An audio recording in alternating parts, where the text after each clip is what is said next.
بسم اللہ الرحمن الرحیم الحمد للہ رب العالمین والصلاة والسلام علی اشرف الانبیاء والمرسلین۔ اصول شاشی کے اسباق کا سلسلہ ہمارا جاری و ساری ہے، اور ہم حروف معانی کے حوالے سے پڑھ رہے ہیں۔ کافی حروف ہم نے پڑھ لیے ہیں کہ وہ حروف کس معنی میں آتے ہیں۔ آج بھی ایک حروف کے بارے میں، حرف کے بارے میں پڑھیں گے، کلمہ اعلی۔ تو کہتے ہیں فصل کلمۃ علی للالزام واصلہ لافادۃ معنی التفوق والتعلق۔ کلمۃ علی للالزام واصلہ لافادۃ معنی التفوق والتعلق۔ علی کا کلمہ یہ الزام کے لیے آتا ہے۔ الزام کا مطلب ہے کسی چیز کو لازم کرنا۔ علی کا کلمہ کسی چیز کو لازم کرنے کے لیے آتا ہے، اور اس کی اصلی لغوی معنی، اصلہ کا مطلب کیا ہے؟ اس کی اصلی معنی یا اس کی لغوی معنی ہے بلندی اور فوقیت کا فائدہ دینا۔ اس کی اصل بلندی اور فوقیت کی معنی کا فائدہ دینا ہے۔ جیسے بولنا جاتا ہے نا زید علی السقف، زید چھت پر ہے، تو اس میں کیا ہے؟ بلندی والی معنی پا رہی ہے، فوقیت والی معنی پائی جا رہی ہے۔ اور لفلان علی الف، فلاں کے میرے اوپر 1000 درہم لازم ہے۔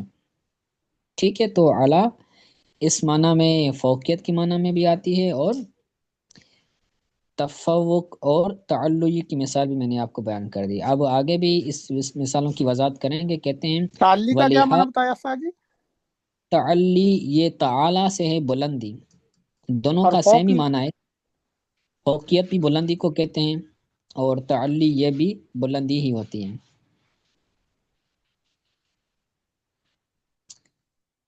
جی سر، دونوں کا ایک ہی کہتے ہیں معنی ہے۔ دونوں کا سیم ہی معنی ہے۔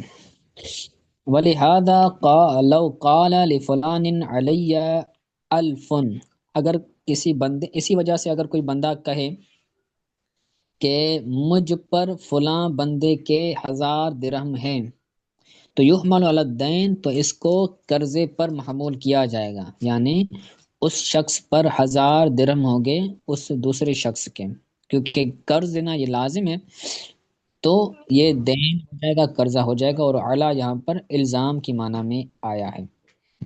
بخلاف ما لو قال عندي او معي او قبلی، برخلاف اس کے کہ اگر وہ بندہ کہے کہ لفلان عندي الف، اس کا عطف پیچھے ہے، کہ اگر کوئی بندہ کہے، اس کا تعلق پیچھے سے کرنے، یعنی لے فلان علیہ کی جگہ پر کہے لفلان عندي الف،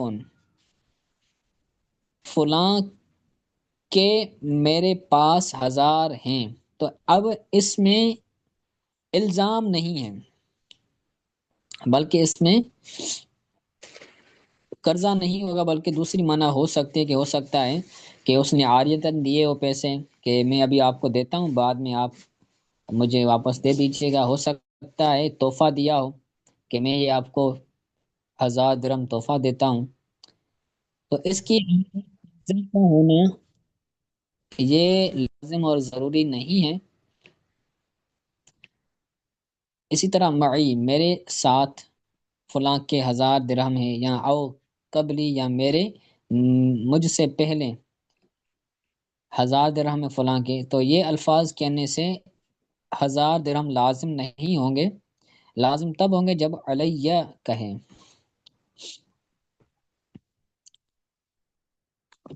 اب وہ آگے کہتے ہیں وَعَلَى هَذَا قَالَ فِي السِّيَرِ الْقَبِيرِ إِذَا قَالَ رَأْسُ الْحِسْنِ آمِنُونِي عَلَى عَشْرَةٍ مِّنْ أَهْلِ الْحِسْنِ۔ اسی پر امام محمد رحمۃ اللہ تعالی علیہ نے سیر کبیر میں فرمایا۔ سیر کبیر کن کی کتاب ہے؟ امام محمد علیہ رحمہ کی۔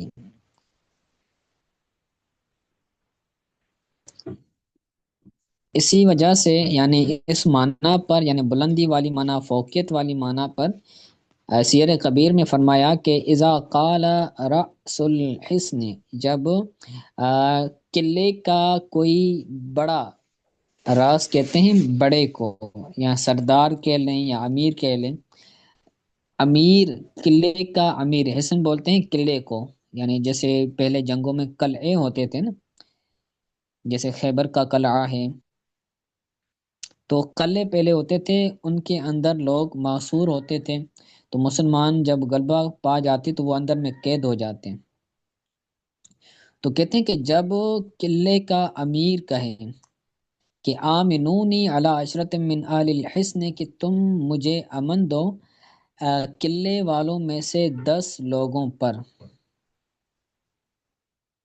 آمنونی، تم مجھے امن دو قلعے والوں میں سے 10 لوگوں پر، یعنی یہاں پر معنی یہ ہوگی کہ مجھے بھی امن دو اور میرے ساتھ 10 لوگ اور لوگوں کو امن دو، یعنی اس کے اندر وہ بندہ خود بھی شامل ہوگا، یعنی ٹوٹل 10 بندوں کو امن دیا جائے گا، چاہے وہ امیر بھی اس کے اندر شامل ہو، یعنی اس کے کہنے کا مطلب یہ ہے کہ مجھے امن دو اور میرے علاوہ 9 اور بندوں کو امن دو، یعنی ٹوٹل 10 لوگوں کو امن دو، ایسا نہیں کہ صرف مجھے الگ دو اور 10 لوگوں کو الگ دو، تو اس کے اندر لکھا ہو نا، تو ففعلنا،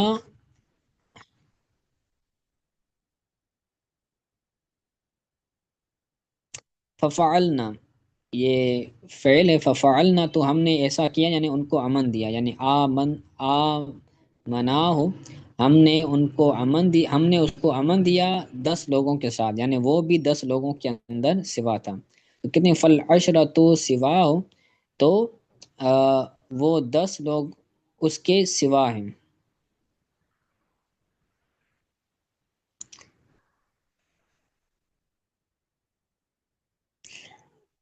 اس کے اندر پھر یہ ہوگا کہ وہ بندہ بھی شمار ہوگا، یعنی 10 اور ہوں گے، اس کی دونوں جملوں کے اندر تھوڑا سا باریک فرق یہ آگے آ رہا ہے نا، کہ جب اللہ کا استعمال کریں اور جب اللہ کے بغیر استعمال کریں، تو اگر اللہ کے ساتھ استعمال کرتا ہے اور نیچے والوں کے اندر، تو دونوں کے اندر ہم دونوں کو دیں گے، یعنی اس کے اندر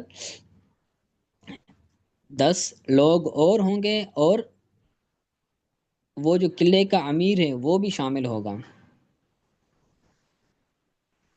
یعنی ٹوٹل 11 بندے ہوں گے۔ فرق کیا ہوگا؟ فرق ہوگا اختیار کا، اگر اللہ کے ساتھ آئے تو پھر اختیار اس امیر کو ہوگا، اگر اللہ کے بغیر آئے تو اختیار مسلمانوں کو ہوگا، یعنی امن دینے والوں کو ہوگا۔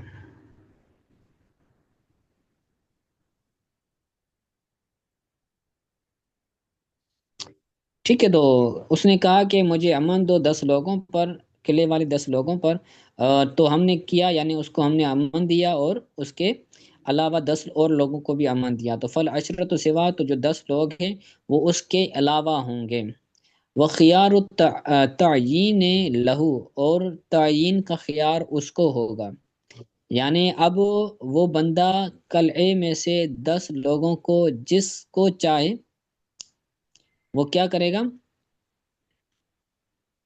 چن لے، یعنی اختیار اس کو ہوگا کہ قلعے کے اندر مثلا 15 لوگ ہیں یا 20 لوگ ہیں یا 30 لوگ ہیں، تو ان 30 لوگوں میں سے جس کو جن جن کو چن کر یہ 10 بنائے گا ان کو ہی امن دیا جائے گا، یعنی اختیار کرنے کا، لوگوں کو چننے کا اختیار جو ہے وہ اس مستأمن کو ہوگا، یعنی اس آقا کو، اس سردار کو ہوگا،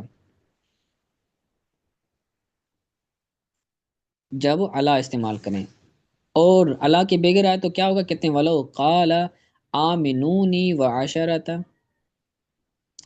مجھے امن دو اور 10 لوگوں کو امن دو، او فعشرتا، مجھے امن دو تو 10 لوگوں کو، فا کا استعمال کرے، او ثم عشرتا، عشرتن، عشرتن فعشرتن ثم عشرتن، تینوں کے اندر تنوین آئے گی کیونکہ یہ آمنو کا مفعول بن رہا ہے، یعنی یا متکلم کی طرف اس کا عطف ہے، تو یہ بھی مفعول بھی ہی بنے گا۔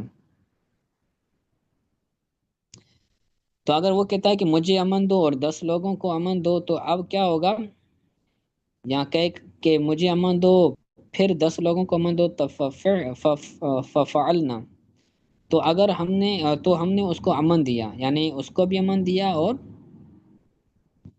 اس کے ساتھ 10 مزید لوگوں کو بھی امن دیا، تو کیا ہوگا؟ فَكَذَلِكَ وَخِيَارُ التَّعْيِينِ لِلْآمِنِ، تو اب جو تعیین کا خیار ہوگا وہ امن دینے والے کو ہوگا، یعنی جو امن دے رہا ہے، امن طلب کرنے والا نہیں، امن طلب کرنے والا ہے وہ امیر، قلعے کا امیر، اس کو اختیار نہیں ہوگا کہ وہ 10 لوگوں کو چنے، بلکہ جو امن دے رہا ہے، جو مسلمانوں کا امیر ہے، اس کو اختیار ہوگا کہ ان 30 لوگوں میں سے، ان 40 لوگوں میں سے جس کو چنے، اس کی مرضی ہے، تو جن کو وہ چن لے گا تو ان کو ہی امان ہوگا اس سردار کے ساتھ، اس قلعے کے امیر کے ساتھ، اور باقیوں کو امن نہیں ہوگا، وہ باقی سارے کے سارے قیدی بن جائیں گے یا ان سے جہاد کیا جائے گا۔ ٹھیک ہے، تو یہ سمجھ آیا اللہ کے ساتھ اور اللہ کے بغیر کے ساتھ کیا فرق ہے؟ یہ دقیق فرق ہے، دونوں کے اندر ایک ہی جو ہے وہ ہے چیز ہے، لیکن تھوڑا سا تعیین کا فرق ہے دونوں کے اندر۔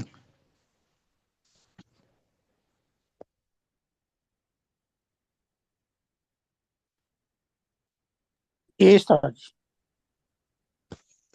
جی آگے کہتے ہیں کہا وَقَدْ جی لیکن اوپر تَكُونُ، لکھا ہوا ہے من اہل الحسین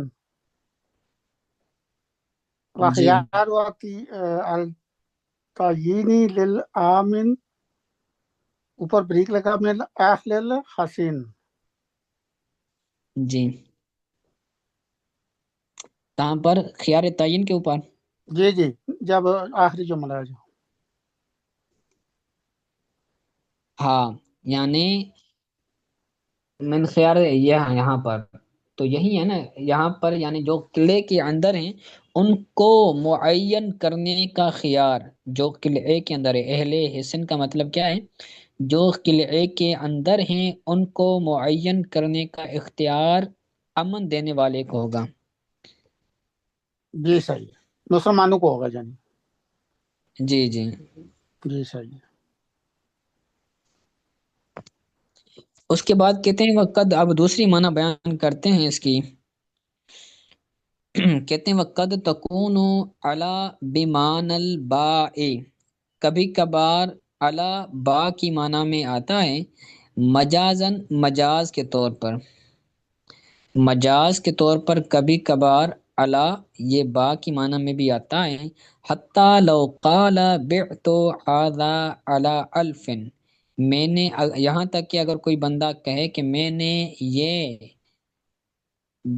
یہ چیز بیچی یا یہ غلام بیچا 1000 درہم پر، تو اس کا مطلب کیا ہوگا کہ 1000 درہم کے ساتھ میں یہ چیز تمہیں بیچتا ہوں، بیعتو کا، میں یہ بیچتا ہوں تجھے 1000 درہم پر، یعنی یکون علی بمعنی الباء لقیام دلالت المعاوضۃ، تو یہ علی با کی معنی میں ہوگی معاوضے کے دلالت کے قائم ہونے کی وجہ سے، یعنی میں تمہیں یہ بیچوں گا، تم اس کے معاوضے میں، تم اس کے بدلے میں مجھے 1000 درہم دو گے۔ تو یہاں پر با کیا، یہاں پر یہ جو علا ہے یہ با کی معنی میں، اور با کا مطلب کیا ہوتا ہے؟ با عوض کے لیے بھی آتا ہے، با کی ایک معنی عوض بھی ہوئے۔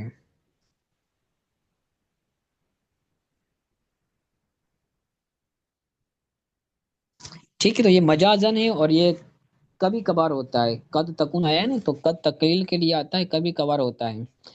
اور اس کی تیسری معنی بیان کرتے ہیں وقد یکون علا بمعنی شرط ہیں، اور کبھی کبھار جو علا ہے یہ شرط کی معنی میں بھی آتی ہیں، علا کبھی کبھار شرط کی معنی میں آتا ہے۔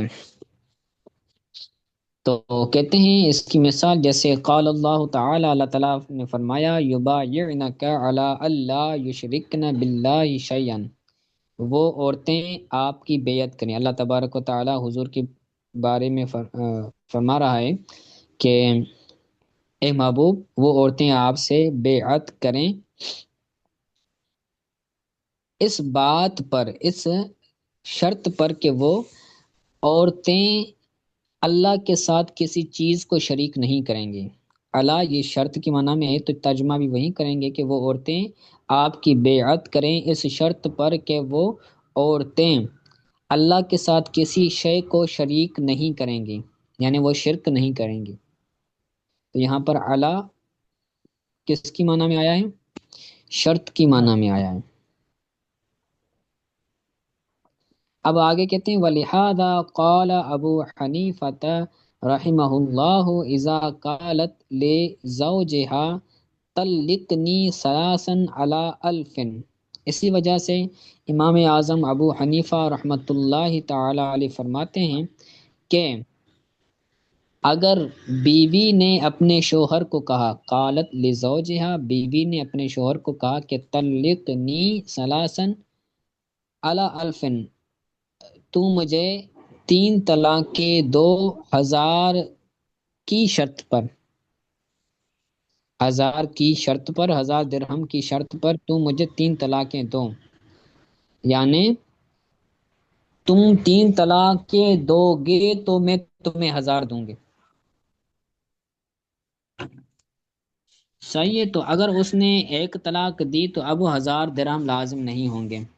تو کہتے ہیں فَطَلَّقَهَا وَاحِدَةً، تو اگر شوہر نے 1 طلاق دی تو لا یجب المال، تو بیوی پر مال واجب نہیں ہوگا۔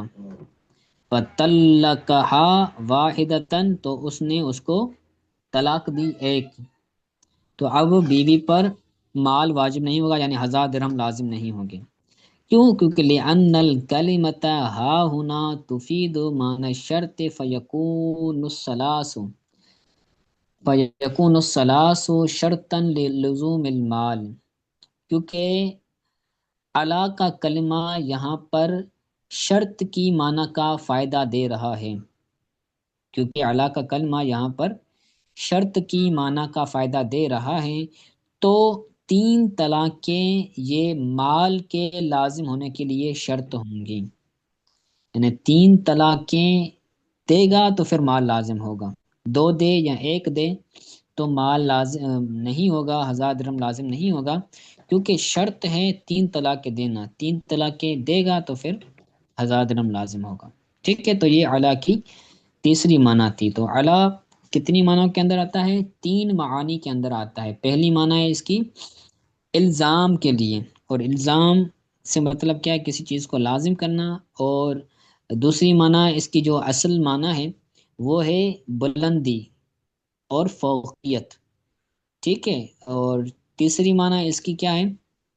با والی، مجازن کبھی کبھار با کی معنی میں بھی آتا ہے، اور چوتھی معنی اس کی ہے شرط والی، کبھی کبھار یہ شرط کی معنی میں بھی آتی ہے، یعنی اصلی اس کی 1 معنی ہے، اصلی معنی کے علاوہ دوسری اس کی 3 معانی ہے۔